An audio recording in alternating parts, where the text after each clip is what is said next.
So thank you very much, ATREE, for inviting me for this session. I am very thankful to you all.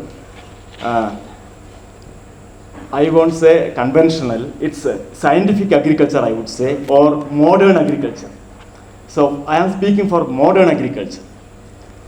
So first of all, I am hailing from a farm family, and while studying, I read One-Star Revolution of Masanobu Fukuoka, and after my graduation, I tried One-Star Revolution kind of cultivation in my own farm for 2 years, and it was a failure. And after that, when I joined as agricultural officer, then I met the harsh realities of the farmers, harsh realities. When pest comes, when disease comes, when there is a nutritional disorder, what to do? So in organic, I was an environmental extremist at that time. But slowly I come to understand the harsh realities of farming as well as life.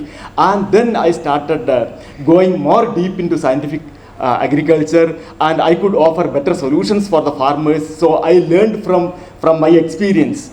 And also, you know well that our country was going on into famines, starving death for millions of people in the country, if you look at the history.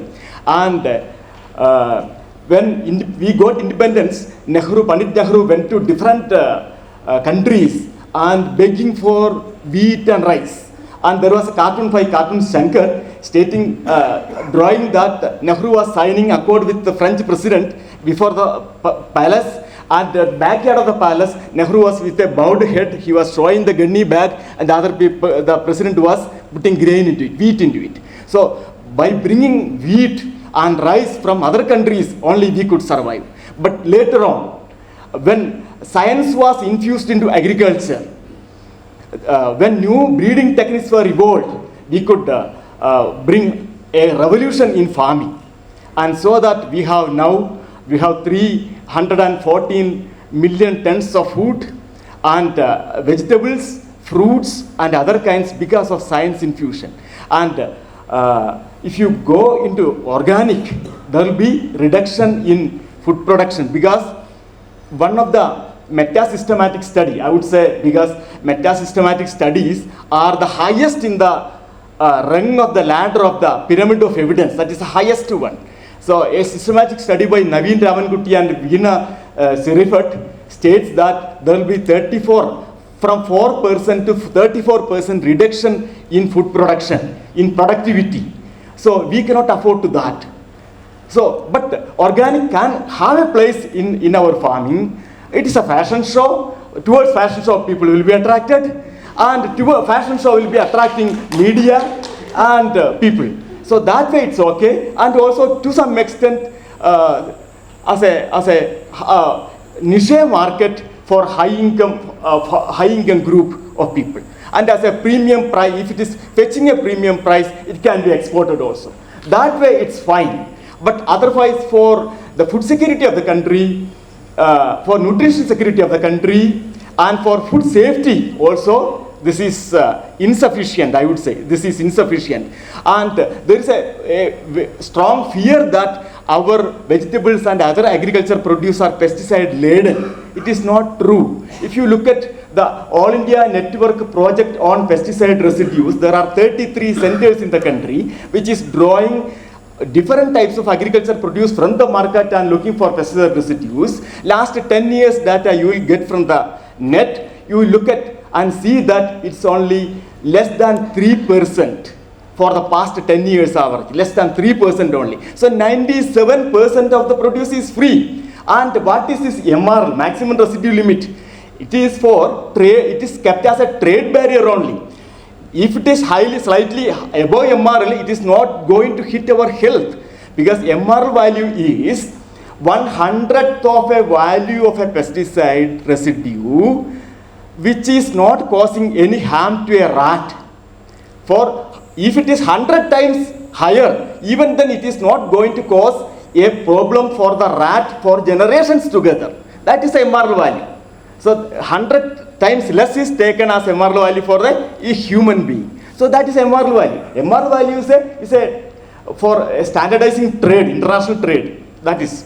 So that way we don't have to fear about the modern farming produce, but there are problems. This is warning bell or final bell? It's warning bell, I think. So there is fear about cancer. There is fear about other things like nitrate leaching. But all for this, science have a solution. We have to think critically. Always hear the other side before making a judgment. That is true in jurisprudence. That is true in science also. Always hear the other side and think critically. Think with evidence. It should be evidence-based. Then only we will have correct answer for everything. Thank you.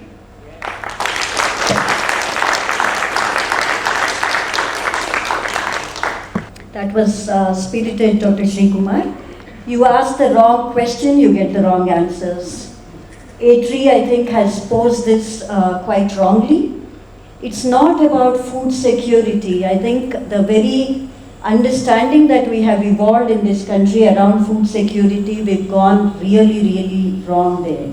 To think that food security is about 2 grains from certain green revolution pockets of India, which then distribute those grains all over the country, and we call ourselves food secure when we import nearly all raw materials for our chemical fertilizers from abroad, and we call ourselves self-secure when it comes to food security. I think we've gone terribly wrong on it, and I'm surprised that we are actually having these questions. To me, organic farming or agroecology is inevitable. The question is not about food security. The question is about how do we scale up agroecology? How, at what pace, where do we begin? How do we go about setting up an institutional architecture that will take agroecology to the last farmer in this country? What sort of extension mechanisms and so on? You can't begin by talking about food security in the old ways. And for anyone to be saying that organic farming has no science, pardon me for saying this, I would say you haven't caught up with what organic farming is all about. Organic farming is, I would say, post-modern science. You're stuck in modern science, sorry. Come and check what is happening with the best of organic farmers as well as the best of scientists backing organic farming, and you will realize that they are talking about cutting-edge microbiology. They're talking about soil biology, whereas you're stuck in soil chemistry. They're talking about diversity. They understand complex ecosystems, whereas, once again, pardon me for saying this, you're stuck with your monocultures in your mental models, in your mindsets. Let me talk about the fact that food security is not about 2 grains. Let me talk about the fact that food security is not about production also of a multitude of grains and various other things. In fact, I am someone who's worked on forests as food producing habitats, for instance. We ignore that the most progressive food security discourse only includes millets, whereas we forget that forests themselves are food producing habitats, and maybe we'll be able to protect them if we enhance that discourse on forests, but that's for another day. So it's not even a production issue, but since I got dragged into a cafe which is looking at productivity in organic farming, let me cite some numbers also. And these productivity questions, which I would call as Malthusian scaremongering, have been answered in a number of micro studies out there. In my bag there, I have a compilation. I thought I'll flash that book. I just came rushing onto the stage of something like 350 micro studies from the NARS. It's not NGO studies. It's from the Agricultural Research System, ICAR bodies. Sitting in VK, I culled out such studies and we printed that. And in my bag is this book that Center for Science and Environment has come out with. Strangely enough, you cited the All India Network project on pesticide residues. I can show you n number of independent studies on pesticide residues which are contradictory to what AINP finds out year after year. But I want to cite AINP on organic farming, which is a ICAR project, which shows that out of the 504 times that yield results were recorded, in 41% of times, organic farming had the highest yields, followed by the so-called integrated nutrient management. If any of you think that neutral is the way to go, some organic, some chemical and so on, organic outperformed INM in this large 15-year study. And the results are clearly showing that organic is good for productivity, highest productivity across the most number of crops.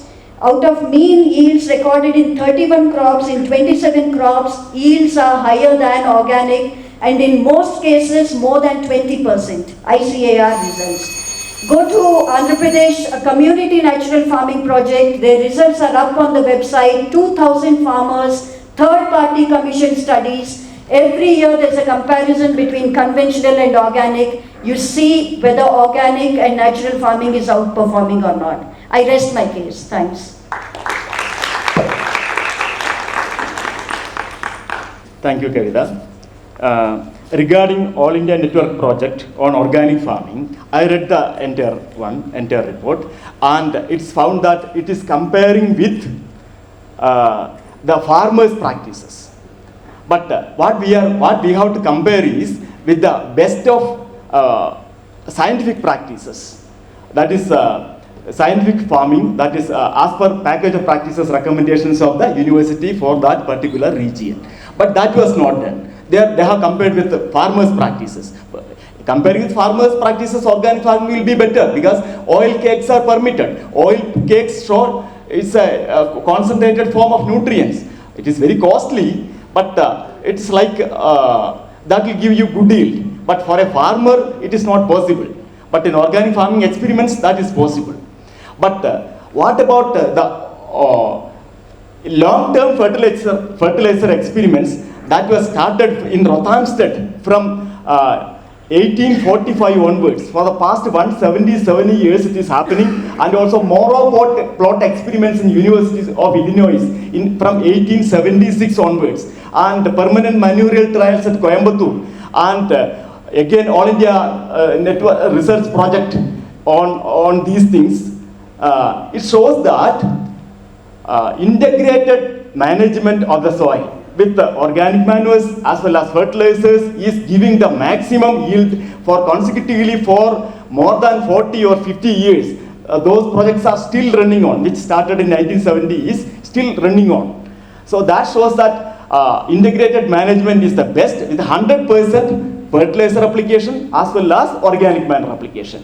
And it shows that even if it is organic matter alone and incorporating crop residues, it is giving good result for so many years, but thereafter the yields are decreasing because the micronutrients as well as some of the macronutrients, secondary nutrients are reduced, like calcium, magnesium and sulfur as well as boron, etc. When those micronutrients were given, that was also producing very good result compared to organic alone. So that is far more better result compared to this one, and still it is continuing. You can get it from the net, books are written, and a lot of research papers. And what I said previously was a meta-systematic study, that is a review of the reviews published in Nature, not about small anecdotal experiments. It was a review of the reviews that is highest in the rung of the ladder. And also you see about the Sikkim organic experiment is showing 60% reduction in grain production, 60%. Though Sikkim is very much organic, they are getting the food from other states, nearby West Bengal, Bihar and other states, they are getting the food. But they are organic. See, and community managed organic farming in Andhra Pradesh, it has transformed into organic for the past 3 years. And if you look at the data, there was 29% increase in fertilizer consumption. And what sort of organic it is? When it is consuming fertilizers, and then how can it be, we can say that it is organic? It is not organic. Fertilizer are consumed. And if you look at Punjab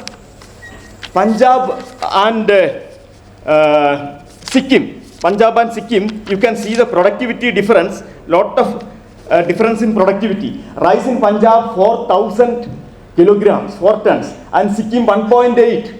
Wheat 5.7 in Punjab, 1 ton in Sikkim, and overall 60% reduction for the past 15 years after turning it into organic. So that is not a good model for the country. That is really not a good model for the country. Thank you. So Sikkim, the productivity is actually going up. Production of food grains has come down because the area of food grain production has reduced. And Sikkim imports food from other places because tourist footfall is 3 times the population of Sikkim. I think we've got to get our data right. In terms of organic farming and why we need it, I want to make a point that agriculture today is not about food security. It's about dealing with climate change.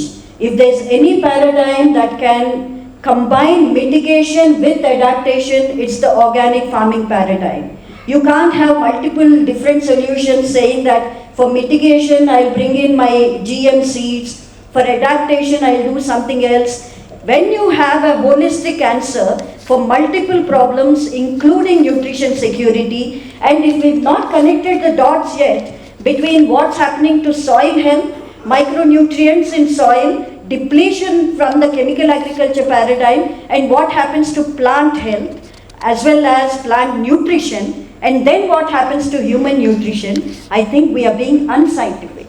And here is organic farming which connects the dots. Soil health, plant nutrition, human nutrition, and planetary health, like I said, with climate change. And for folks like me, who work on farm livelihoods, cost of cultivation increasing is a deep concern. Pesticides and pesticides making farmers suicidal, especially organophosphate pesticides, which are neurotoxic, which can increase suicidal tendencies, especially in cotton belts of India, where you find the highest suicides. One is worried about farm livelihoods, and we do want better net returns for our farmers, and we want better money spent by those of us who can pay for better quality food. And we do want organic food to be subsidized for the poorest. Nobody is advocating a premium niche market for organic produce. So I think organic has solutions for multiple problems that we are contending with, and to be talking about productivity when the problem, as far as farmers are concerned, is a problem of surplus. You produce more and you perish in the market. That's what farmers are facing. We need solutions that focus on the real kind of food security paradigm that we need. We need solutions for climate change. We need solutions that will also increase productivity, and organic does have those solutions. Please don't think that organic is do-nothing farming, not even of the Fukuoka kind. You will reach there if you first adopt organic farming of the right kind. Today the microclimate is so deteriorated that you can't begin with the Fukuoka kind of do-nothing farming. And if you understand that organic requires intensive efforts, including in terms of capacity building and extension by the government. Remember, your green revolution didn't happen overnight. Remember, green revolution wouldn't have happened if a whole set of paraphernalia and institutional architecture was not set up around it. Organic farming today is swimming against the tide. You need similar kind of support for organic farming, and to me, like I said, this is inevitable. I think this discussion actually doesn't matter. The ones who are standing for conventional farming will fade away, whether they like it or not. Organic will come in. We only have to talk about how to do it. Thank you.